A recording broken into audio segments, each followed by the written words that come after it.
una tercera parte. Bien, 22 de marzo. Vamos a separar así les queda bien organizado, por lo menos de entrada. Vamos a ver nuestro segundo texto doctrinario, que se llama ¿Qué hacen los jueces cuando juzgan? Cuando juzgan. Enfoques plurales sobre la interpretación del derecho y la hermenéutica judicial. Interpretación y hermenéutica son sinónimos. El archivo es de un profesor que falleció hace muy poco, que se llama Carlos Cárcova, Carlos María Cárcova, profesor de Filosofía del Derecho de la UBA, y que aborda las diferentes teorías filosóficas.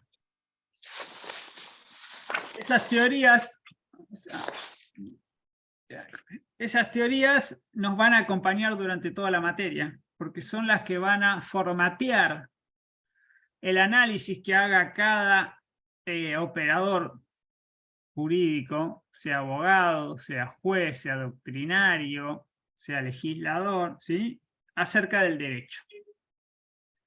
Entonces, hay formas de abordar el derecho. Hay plataformas, ¿sí?, hay matrices que, como decíamos hoy, nos van a condicionar para qué lado yo voy.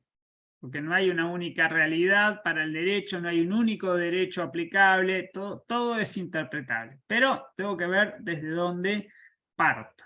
Entonces, lo que hace Cárcova en este texto es simplificar de alguna manera las diferentes teorías en juego, decir a dónde apuntan cada una y cómo han venido así sucesivamente como mejorándose y ampliándose y complejizando el análisis. Y obviamente el autor, como adscripto a una de esas teorías, va a terminar con la suya propia diciendo, bueno, acá hay como una solución superadora, ¿sí? Pero a nosotros lo que nos interesa es, cada uno después adscribirá a la que quiera, pero saber que hay varias y que me pueden llevar a diferentes finales de películas, ¿sí? Entonces eso es lo relevante. Bien, vamos a tener, según Cárcova, la teoría egológica, la teoría kelseniana o positivista, las teorías realistas, las naturalistas y las teorías críticas, ¿sí? Al menos ya tengo 5 ahí. Como 5 equipos, ¿sí?, diferentes, 5 camisetas diferentes. Cada uno va a mirar algo particular. Bien, entonces dice, bueno, la pregunta de fondo es, ¿qué hacen los jueces cuando juzgan? Ese es el título del trabajo.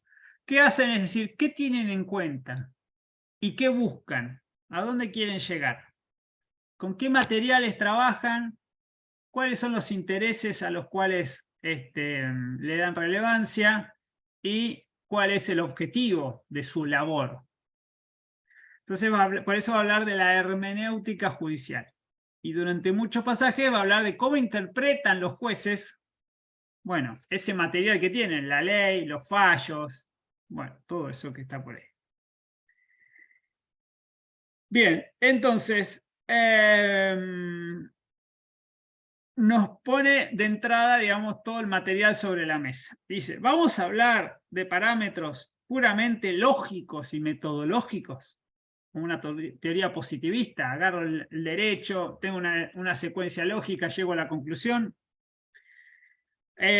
o voy a tener en cuenta aspectos empíricos de la realidad, o voy a tener en cuenta cosas de la realidad social, un sistema de valores, algo más subjetivo o ligado a la ética y a la moral.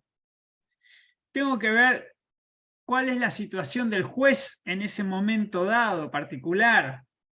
Es un juez joven, un juez viejo, se está por jubilar, es amigo del poder, está enfrentado con el poder, quiere promoverse a un cargo superior, quiere pasar a ser juez de cámara, o ya es juez de la corte y se quiere ir a un tribunal internacional, o bueno, no sé. ¿Tengo que analizar la situación del juez o no me interesa la situación del juez? Después, el juez en el mundo, ¿tengo que analizar el contexto internacional o es inocuo? ¿Los jueces están en una torre de cristal o están imbuidos por la realidad concreta cotidiana? ¿Hay un tiempo y un lugar determinado que condicionan la resolución judicial? Bueno, entonces estas son las preguntas que van a estar flotando a lo largo de todo el texto. Bien, entonces va a empezar a poner con nombre y apellido autores que personifican cada una de estas teorías, ¿sí? Como referentes de cada teoría.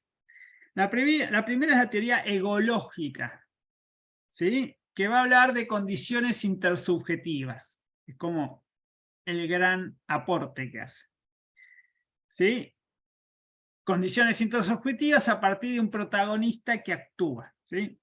Habla de Carlos Cosio, un autor argentino muy reconocido internacionalmente en la filosofía del derecho, y dice que predomina aquí el rol constitutivo de la función judicial, la practognosis, no sé qué será, ¿sí? El conocimiento del protagonista, palabras raras, ¿sí? La fenomenología, el existencialismo, etc. Bien, ¿qué nos interesa de la teoría egológica? Bueno, que hay como dos vertientes, ¿sí? Están los intelectualistas y los voluntaristas. Los intelectualistas dicen, bueno, la labor de interpretación judicial es una labor totalmente intelectual. Solamente tengo que hacer una lectura adecuada del derecho y una aplicación que es casi mecánica, definir el verdadero sentido de la ley, bueno, y aplicarla, algo bastante mecánico. Y después viene los voluntaristas, y ahí, bueno, se va a referir a Kelsen, que después lo va a nombrar por separado, ¿sí? Porque Kelsen hace más que esto y crea una escuela propia. Pero lo dejamos por ahí por un momento. ¿Qué dice Cosio? O sea, ¿cuál es el aporte de Cosio? Hace como una historia, un análisis histórico, circunstanciado en diferentes momentos a nivel internacional. Y dice, mira, en tal país pasaba tal cosa, entonces la solución que adoptaron fue esta. En otro país pasaba otra cosa, la solución que adoptaron fue esta. Entonces va ligando las circunstancias históricas con las soluciones dogmáticas.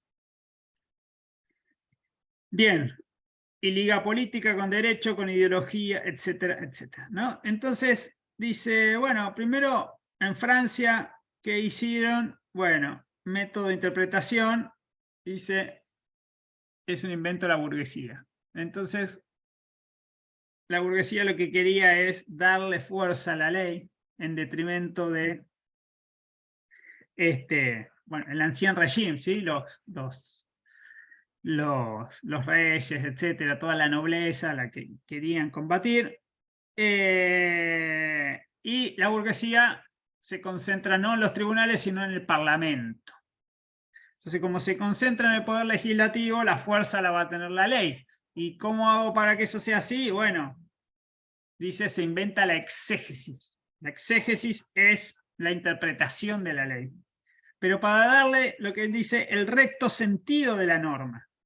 ¿Y dónde está el recto sentido de la norma?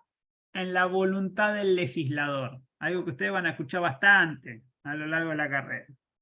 La voluntad del legislador.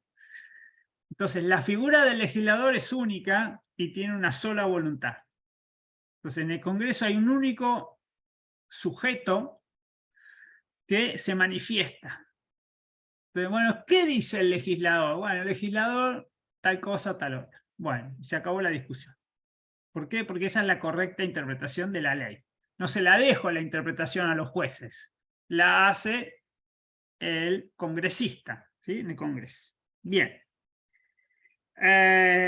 Obviamente esto tiene sus críticas, yo les digo hasta dónde llega. Después dice, bueno, en Inglaterra buscaban el precedente judicial, en Alemania van a ver la doctrina de los autores, ¿sí? Y ponen el foco en la universidad. Heidelberg, una de ellas, bueno, pero son ejemplos, y termina hablando de la construcción teórica acerca del derecho como una problemática social donde interviene la ideología, las estructuras de poder, etc. Bueno, un poco más complejo. Bien. Kelsen. Kelsen es un autor insoslayable.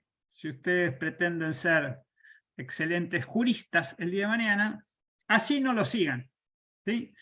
Alejandro dice, en video emblemático, Universidad de La Plata, discuten Cosio y Kelsen. Exactamente, muy bueno eso.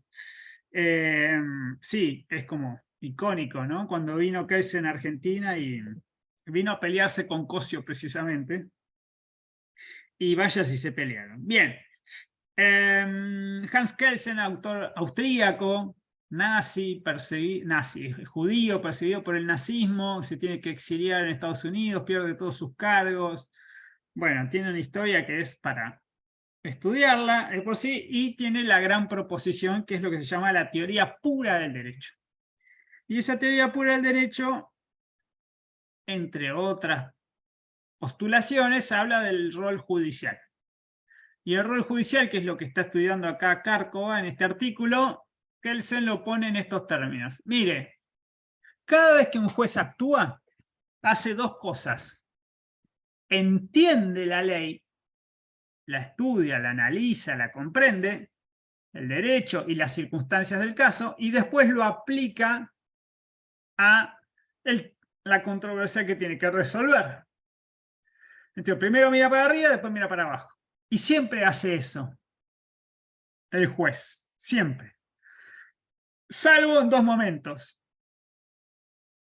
Cuando se crea la norma fundante básica, lo vamos a ver en algún momento, que es como la primera norma, incluso está por encima de la Constitución, ¿sí? Medio complejo, pero eso es un acto de pura creación, no hay ninguna restricción, no hay nada que me limite. ¿Vieron? El Congreso va a dictar una ley, tiene que tener en cuenta la Constitución. Por ejemplo, no hagas una ley que expropie y termines una confiscación. No hagas una ley que limite los poderes de un poder del Estado por encima de tal cosa. No hagas una ley que discrimine a un sector social por sobre otro. Bueno, o sea, el legislador no tiene plena libertad para dictar las leyes, sino que está restringido por la Constitución.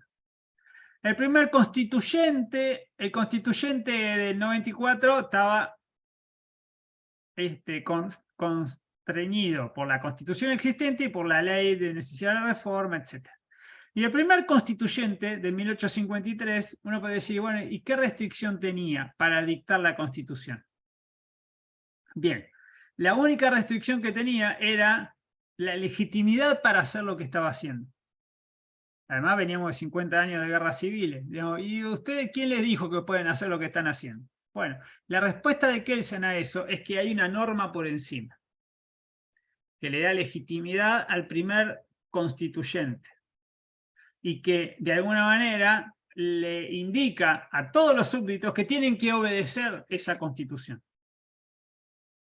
Esa norma no es una norma positiva, que Kelsen ha dado diferentes acepciones, decía que era un postulado de la razón, bueno, después vamos a ver que viene Hart y le da una vuelta de tuerca a eso. Pero por ahora nos quedamos con eso. Los primeros constituyentes no, tenían bastante libertad porque esa norma fundante básica es pura creación. Ahora, después, cuando un juez dice, bueno, resuelvo condenar a 8 años de prisión al reo, una vez que pronuncia esas palabras, ¿qué sucede en la sala? Una vez que el juez pronuncia esas palabras. Condeno a estos jóvenes que mataron a golpe a otro joven a la salida de un boliche en Villa Gesell. Una vez que pronuncia esas palabras, ¿qué sucede? Los condeno a tantos años de prisión.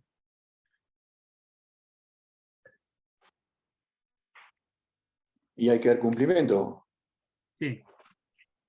Pero en la práctica, fácticamente, ¿qué pasa en la sala? Ah,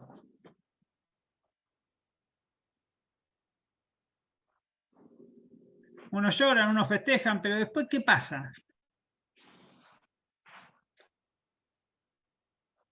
¿Se puede apelar o no? Hay una nueva doctrina que...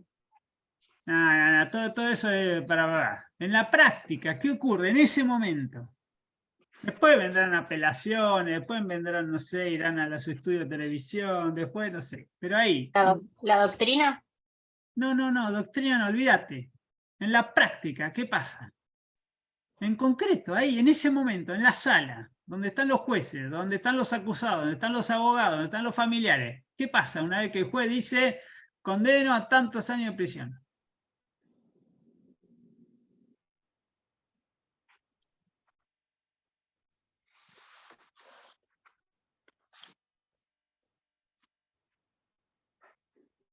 Ricardo, ¿qué pasa? A ver. Que ante esa decisión cambia el contexto tanto del acusado, que fue condenado o no, como de la familia de la víctima o el caso que sea. Más simple. Liz, ¿qué pasa? Le ponen las esposas y se lo lleva. Bien, perfecto, Liz, perfecto. ¿Quién le pone las esposas a quién? Jorge. El personal que está a cargo de la seguridad ¿Quién? del acusado. ¿Quién? El Estado. El servicio penitenciario, generalmente. Bien, el servicio penitenciario, perfecto. Al condenado va, lo agarra y le dice, usted no se va a ningún lado, usted viene conmigo. Le pone las esposas, como dice Liz, ¿y a dónde se lo lleva? ¿A dónde estaba alojado? ¿Y si tenía libertad condicional?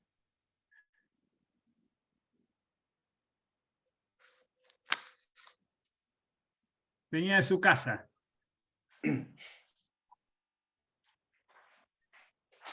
¿A dónde se lo lleva? Y no, y al domicilio. No, después de la sentencia. Viene de su domicilio, pero ¿a dónde se lo lleva el servicio penitenciario? Y al lugar donde disponga.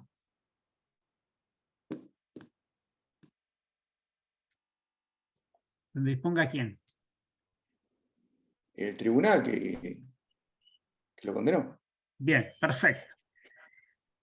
Ese hecho, ese suceso de esposarlo y llevarlo a una alcaldía, a una prisión, a donde fuere, ese hecho, dice Kelsen, es pura ejecución.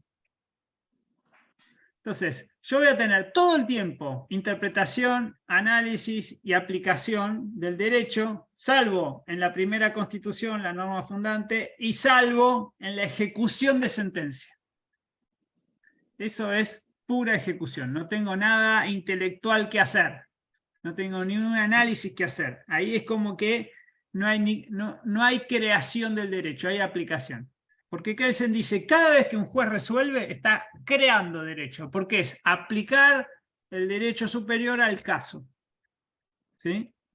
Salvo al principio de todo, que no había nada que aplicar, era pura creación, y después cuando cumplimos la sentencia, cuando la ejecutamos, tampoco no hay nada que crear, es solo aplicación.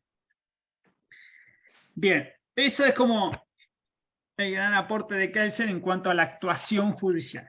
¿Sí? Y después lo que dice es que cuando yo voy a interpretar el derecho, la teoría pura me permite identificar las normas que dan solución a los casos. Yo tengo un problema y una norma que me lo resuelve. ¿De qué manera me lo resuelve? De alguna de las tres posibles. No hay una cuarta. ¿Cuáles son las tres? Que me obliga a hacer una acción, me prohíbe hacer una acción o me permite hacer una acción. Si a mí me obligan, no me queda plan B, lo tengo que hacer. Si a mí me prohíben, no me queda plan B, tengo que omitir hacerlo. Si a mí me permiten, bueno, ahí sí decido si lo hago o no lo hago, pero porque hay una permisión. Si acá se puede estacionar, bueno, yo decido si lo hago o no lo hago. Ahora, si dice prohibido estacionar, no puedo dejar el auto ahí. Y si alguien me obliga a estacionar en ese lugar, no me puedo ir, lo tengo que dejar en ese lugar. Entonces tengo tres opciones de resolución de un caso. Y Kelsen dice, siempre va a haber resolución de un caso en una norma. ¿Por qué siempre? porque si no existe una norma que me diga podés estacionar o no podés estacionar, si eso no está, siempre voy a encontrar una salida en el sistema, que es la regla de clausura. No me salía la palabra. Clausura del sistema, hace que no haya lagunas. ¿Qué me dice? Todo lo que no está prohibido está permitido. Usted puede hacer todas las acciones que una norma no prohíba expresamente. Entonces, si usted no encuentra una norma que diga permitido, prohibido, bueno, está permitido. Usted lo puede hacer, porque el principio es el de la libertad. Para los individuos, estoy hablando, para los sujetos. No para el Estado va a hacer otra cosa.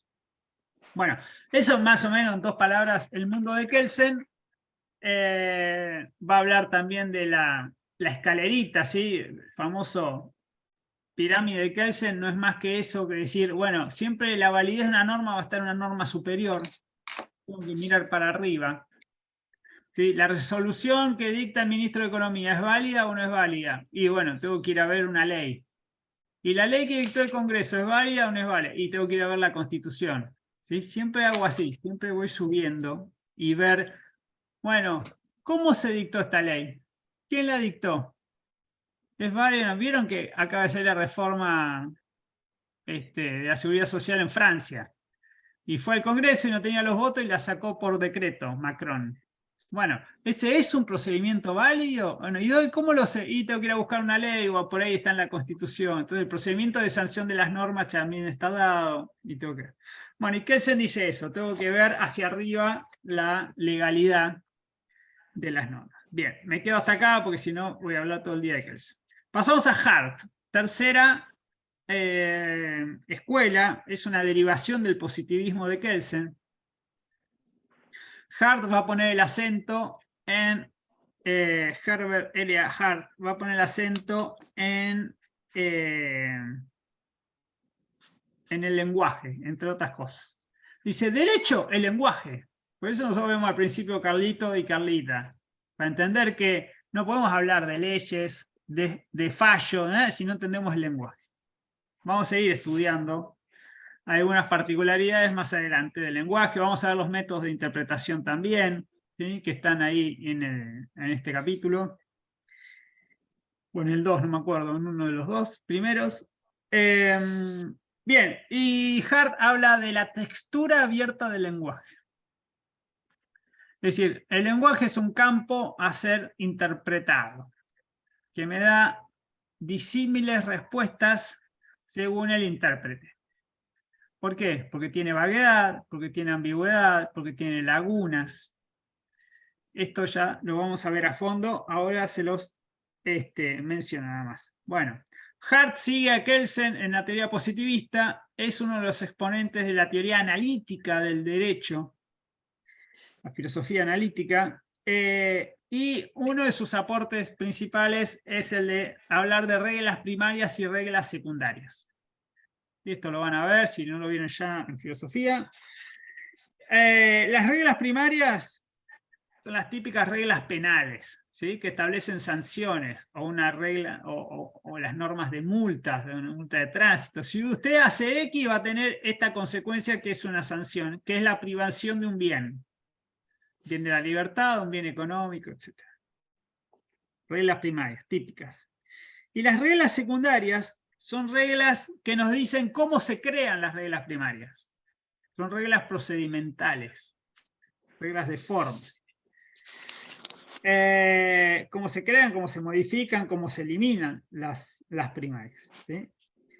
Y después está la regla de reconocimiento, que es una especie de norma fundamental, norma fundante básica de Kelsen, pero traída más a la realidad, como diciendo, no es un postulado de la razón que yo tengo que suponer que existe, sino es una norma concreta, ¿sí? La norma superior del sistema, que es reconocida por los tribunales y que su validez le viene como un dato sociológico, ¿sí? Que la reconocen en un momento y lugar determinado.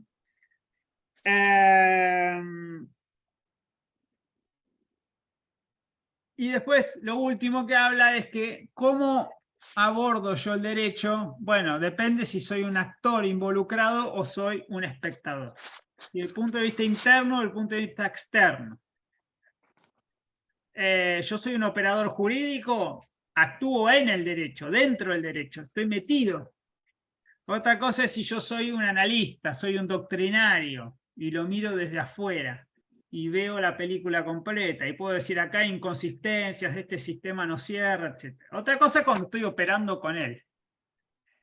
El problema es que a veces es difícil separarse, ¿eh? Y los analistas también están involucrados porque esto no deja de ser una ciencia social. Entonces, analizamos aquello en lo cual a la vez actuamos. No hacemos como un científico que estudia las leyes del universo. Nosotros estamos acá y nuestra actuación también modifica el entorno en el que nos movemos. Bien. Los problemas de lenguaje ya los dije, punto de vista interno y externo, etc. Bueno. Termina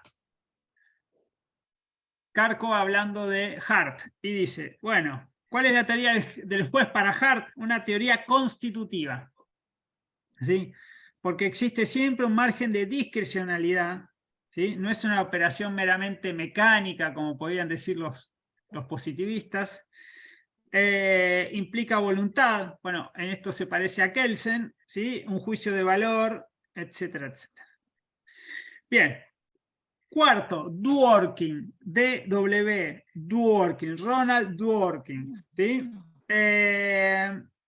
Dworkin va a introducir un concepto nuevo, por lo menos le va a dar relevancia, un concepto que es el de principios. Tenemos reglas con Kelsen, con Hart, pero vamos a tener principios que se distinguen de las reglas. Los principios tienen otra génesis y tienen otra función.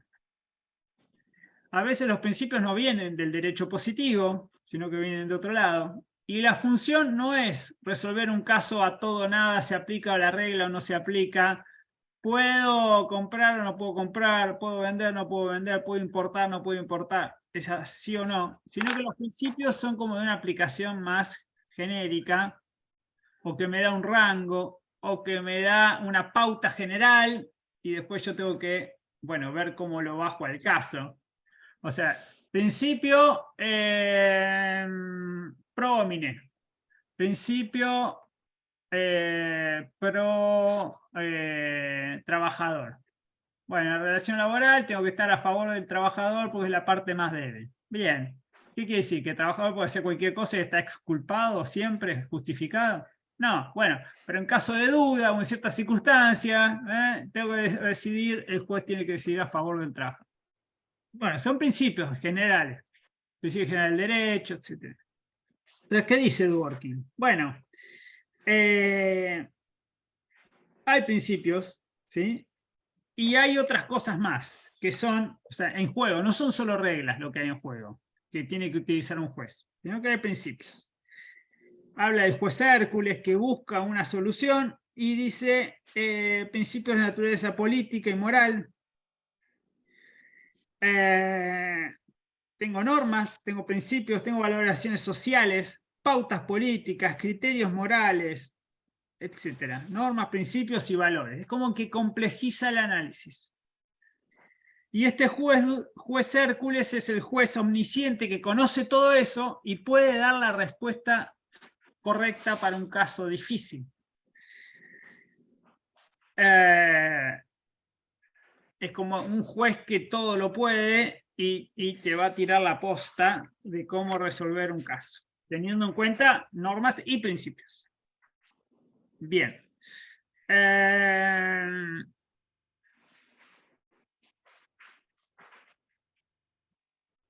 5 y final. Teoría crítica del derecho.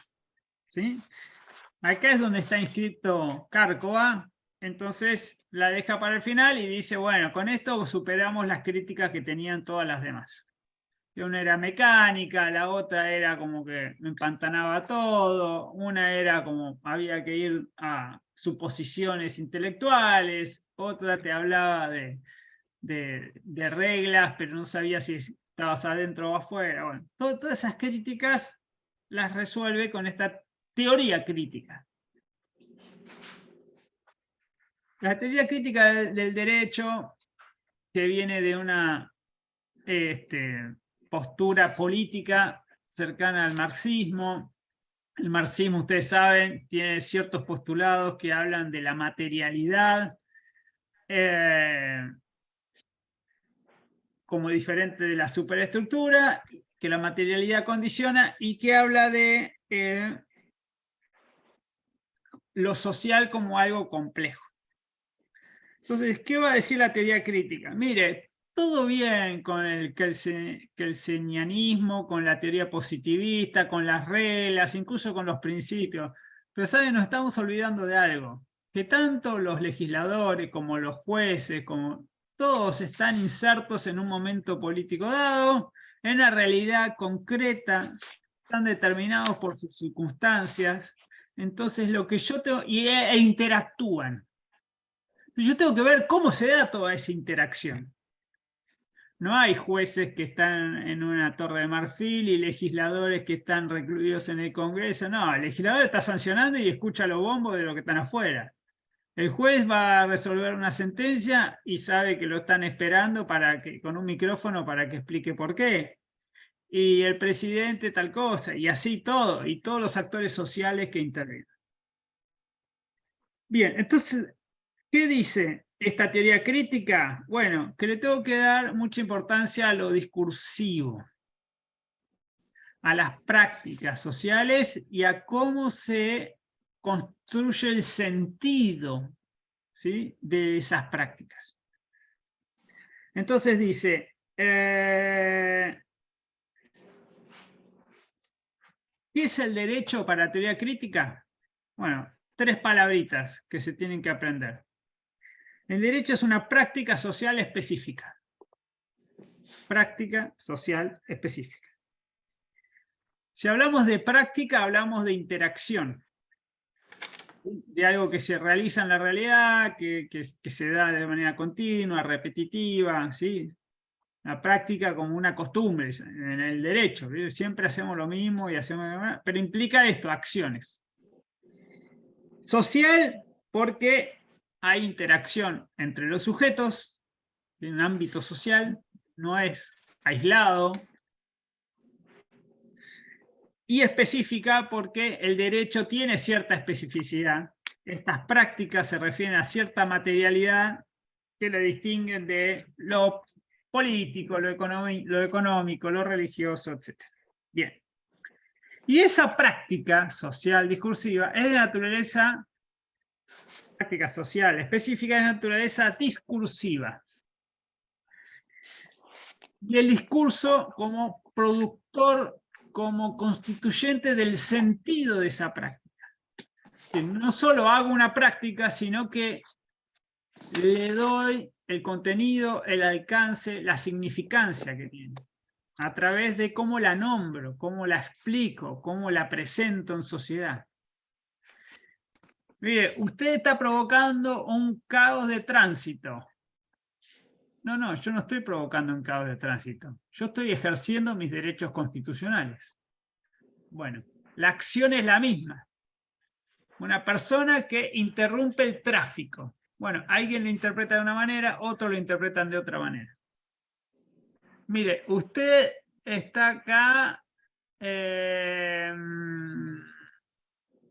usted está acá aprobando una ley general para los jubilados, ¿no? Uno. Y otro dice, no, lo que usted está haciendo es ejecutando un plan del FMI que va a recortar el poder adquisitivo de los viejitos. ¿Y qué estoy haciendo? Nada, estoy levantando la mano aprobando una ley. Soy el diputado de la nación. Bueno, ejerzo mi rol o conculco derechos. Bueno, son sentidos que se le dan a la misma práctica. Entonces, ¿qué dice la teoría crítica? Yo tengo que tener en cuenta todo esto, tengo que tener en cuenta las relaciones de poder en una sociedad. tengo que entender los diferentes intereses en juego que hay. Bien, entonces pasan del juez Hércules, que todo lo podía y que te daba la solución clara para los casos, al juez Hermes, que es el juez más de la comunicación, de la circulación de ideas, del concepto de redes, de interacción, etc. Más mediático, diríamos hoy. Que tiene otra función, que es producir sentido, comunicación social, ¿sí? En el espacio público. Crear sentido en el espacio público. Bien, ¿y qué sería el derecho para esta teoría? Bueno, el derecho es un campo abierto, un campo en disputa, donde hay que dotarle el sentido, pero sabiendo que hay otro que le van a querer dar otro sentido. No hay un único sentido para el derecho. ¿Y cómo se dota de sentido al derecho? A través de la acción discursiva. Por eso, mucho foco en cómo... Digamos, hoy hablaríamos de la autopercepción. Yo percibo que el derecho es así y te lo expongo y te lo manifiesto, y tiene que ver con esto, con lo performativo. El lenguaje hace a la realidad, la constituye. Bien, y hay multiplicidad de poderes, multiplicidad de actores, roles, etc. No es que yo tengo las partes de un caso y el juez, como, bueno, pum, y para de contar. No, intervienen los legisladores, interviene el Poder Ejecutivo, intervienen los actores sociales, interviene el contexto internacional. Oh, bueno, pará, todo esto para resolver una causa, y sí, todo eso para resolver una causa. Bien, entonces, pensar el derecho como una práctica social discursiva significa asumir que consiste en algo más que palabras. Son comportamientos, símbolos, conocimientos, ¿sí? Y diferentes acciones. La ley manda, los jueces interpretan, los abogados argumentan, los litigantes declaran, los teóricos producen doctrina, los legisladores sancionan leyes, los doctrinarios critican y los súbditos operan como a nivel de las representaciones. Bien, ¿qué más? Discurso jurídico tiene 3 niveles. Hablamos de práctica discursiva y cuando me concentro en el discurso digo, bueno, pero ojo, 3 niveles.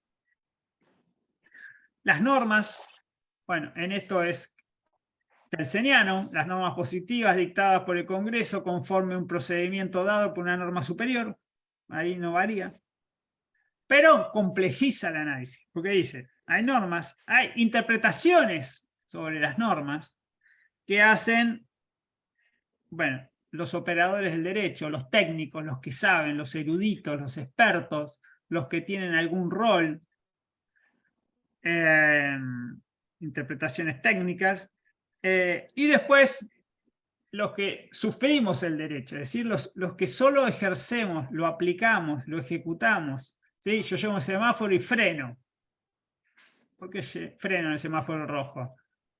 ¿Por qué lo hago? Y porque hay una ley de tránsito que implica que los automovilistas deben detenerse ante el color rojo del semáforo que manifiesta una orden de detención para que el otro pueda pasar. Bueno, soy súbdito y aplico el derecho o no lo aplico. Y digo, llevo en rojo, no me importa, sigo de largo. Y me someto a la eventualidad de una multa, que es la aplicación de una sanción prevista en la misma norma. Bien, después habla de interpretaciones sociales, etcétera, etcétera, etcétera. Bien, circulación de sentidos. Bien. Final, dice Cárcova, ¿no? Hace como una conclusión. ¿Qué hacen entonces los jueces cuando juzgan? La respuesta sería, y depende de dónde te pares, cuál de todas estas teorías, ¿sí? Pero Cárcova nos lleva agua para su molino. Entonces dice, bueno, ¿qué hacen los jueces? Bueno, los jueces conocen, hoy estudiábamos conocer y decidir. Dice, conocen, interpretan, valoran, ¿sí? Dotan de sentido, deslindan, estipulan, son seres sociales dentro de una cultura, ¿sí? Permeables a representaciones sociales, estados de conciencia, visiones del mundo, etcétera, etcétera. Bien. Es decir, todo mucho más complejo que una mera norma y una aplicación automática. Y al final van a tener citas bibliográficas, algunos libros muy conocidos que podrían leer: de Cárcova, La opacidad del derecho; de Cossio, La crítica de la jurisprudencia dogmática; de Dworkin, Los derechos en serio; de Hart, El concepto de derecho; de Kelsen, La teoría pura; Alicia Ruiz, que ahora es jueza de Superior Tribunal de la Ciudad, etc. Bien, Enrique Marí. Bueno, ¿se entendió algo de todo esto? Complicado, ¿no? Más o menos. No, está bien, profe. Es un texto, parece fácil, pero es complejo, Cárcova. Es complejo, sí. Es opaco, Sí, diríamos. Es eran opaco. pocas, No, es complejo. No, todo no es eran, no eran muchas páginas, pero sí, yo lo vi complejo. Durante 12 años fui profe de filosofía del derecho. Algo me quedó, pero después me fui. Salí de ahí, maravilla, me fui. Bueno, Jorge, José Luis, ¿quién más andaba por ahí? Hay que leerlo muchas veces, profe. Hay que hablar muchas Muchas, veces. muchas. Realismo sociológico, dice José Luis. Bien, bastante complejo. Bien, bastante claro. Complejo, pero claro. Bien, clase que viene. Clase que viene, vemos a Lavi. Alavi. Va a presentar a la compañera. Vamos a ver métodos de interpretación. Ale, preparamos métodos y lo damos. Sí. Y la clase que viene seguimos con los fallos. Vamos a buscar expositores. Tenemos FK y ¿qué más tenemos? Y ya La empezamos. próxima virtual tenemos que Rodríguez Pereira y Cerámica San Lorenzo. Empezamos con la otra unidad. ¿Sí? Sí. Bueno, nos organizamos por ese lado. Y ahora vamos a terminar con nuestro minuto literario, si les parece, hablando de, obviamente, como decía Ale, 25 de mayo. Bueno, ¿vieron la película? 1985. Sí. ¿Sí o no? No. Sí. Todavía no, profe. Sí, yo la vi. Bueno, Y Sí, tengo el profe. libro también. los que no la vieron se van directo al videoclub a alquilarla, ¿sí? Le dicen, me da el VHS de Argentina 1985 y se la ven, ¿sí? O la miran por Netflix o donde esté. No sé dónde está, en algún lado está. Esa película, que fue al Oscar y a muchos premios, recrea de manera ficcional, no es un documental, el juicio a las juntas militares que se da después de esto, ¿sí? Que es el informe Nunca Más de la CONADEP, Comisión Nacional sobre la Desaparición de Personas, que en la película tiene un rol muy marginal, como también tiene un rol marginal los jueces y el presidente Alfonsín, ¿sí? Esas fueron las mayores críticas a la película, fue esa. Yo tengo una crítica particular, que es que le da poca importancia a la sentencia, a la relevancia de la sentencia, que fue magnífica, y ahí como que un poco la desmerece al final de la película. La película está muy bien y nos enseña todo lo que pasó en ese momento histórico, no sé si todo, pero una parte. Siempre me gusta recordar esto, ¿sí? Una gran lucha actual es seguir buscando la identidad de más de 400 bebés nacidos en cautiverio que desconocen su identidad. Es una lucha de abuelas que sigue día a día y que tenemos que apoyar. Hoy sale el capítulo en Caja Negra, ¿vieron? Que fue Estela Carlotto, así que hay que mirarlo. Bien, y ahora vamos a compartir y nos vamos.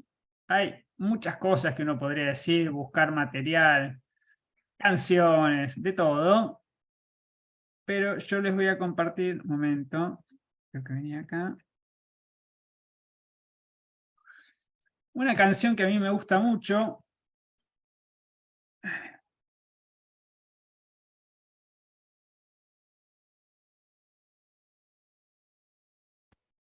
Bien.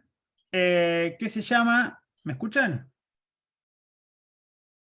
¿Sí? Sí, la escuchamos. Bien. Se llama Mara, es de Víctor Heredia. Se la escribió a la hermana que se llamaba María Cristina, que fue detenida, desaparecida junto a su pareja, estaba embarazada de 5 meses y nunca apareció ni ella, ni su esposo, ni el bebé. Y Víctor Heredia, un gran cantautor, todos lo conocemos, escribió esta canción que es aterradora y bella a la vez, es hermosa. Así que esta es mi contribución al momento, espero que le guste. Nos vemos la semana que viene.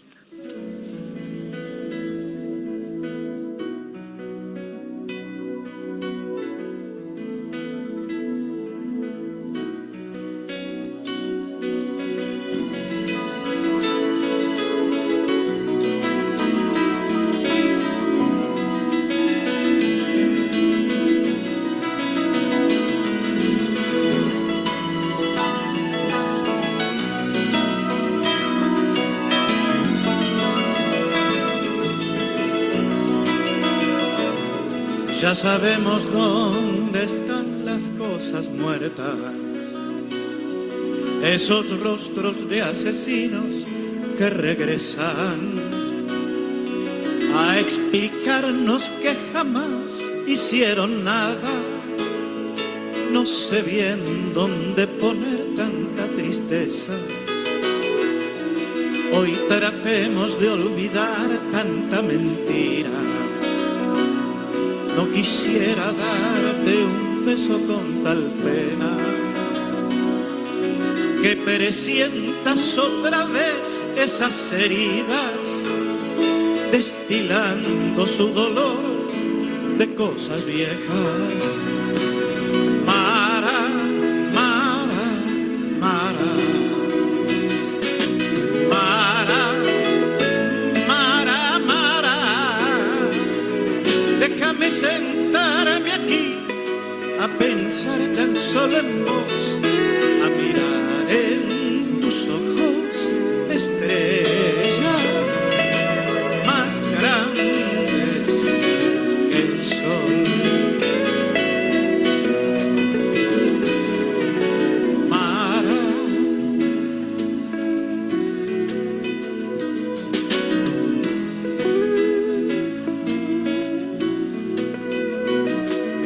déjame sentarme aquí a pensar tan solo en vos, a mirar en tus ojos estrellas más grandes que el sol.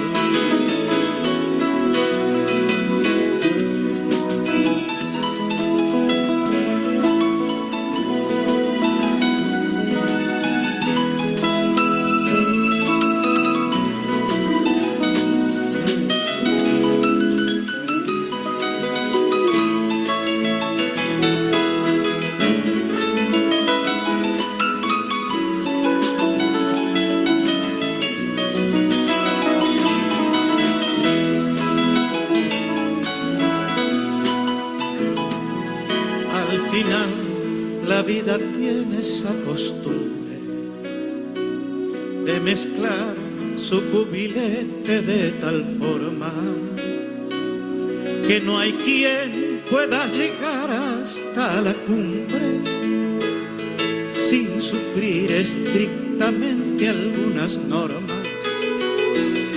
Hoy sé bien a dónde están las cosas muertas.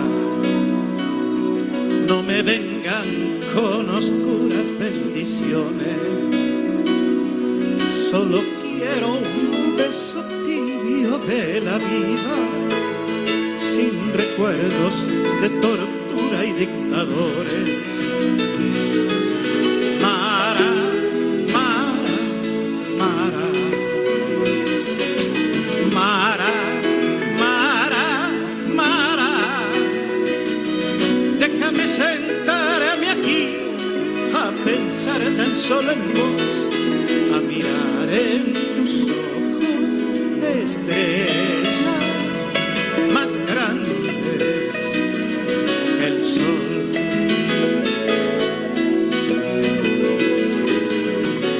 Mara,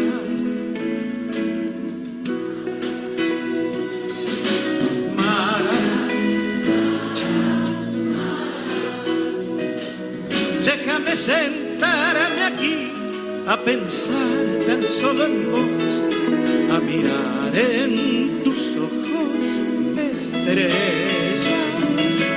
más grandes que el sol.